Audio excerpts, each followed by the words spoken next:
I saw and I specified that there was overhead resistance at 4,600. So around this range, I would hope that we have a little bit of a contraction. And you can see I've got this line of ascending resistance that I've drawn. And so I would almost believe 100% that we would see a pullback. In fact, I'd like to see a pullback and find out whether this level, this magenta level I've drawn, let me zoom in a little bit so folks can actually see what I'm talking about. First of all, before I zoom in, you can see that we've had this uptrend since, the first couple of weeks of March, but the uptrend was a little bit hairy, as we've been pointing out week in and week out. It was hairy until we started to get until about May.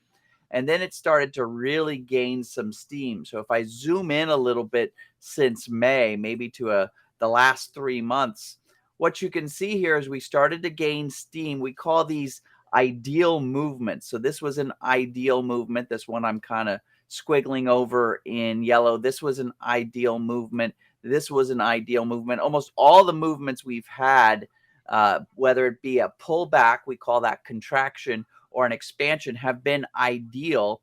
And my big question right now is we're almost, we've got high number confidence in this being the ascending line of resistance and this being the ascending line of support. And I guess my big question is lately we've also been testing this level as an ascending line of support. So I'd like to see a contraction phase and find out whether we're talking magenta or cyan as our level of support, because that'll help me in making my decisions moving forward on different sorts of trades, different sorts of positions that I might want to take.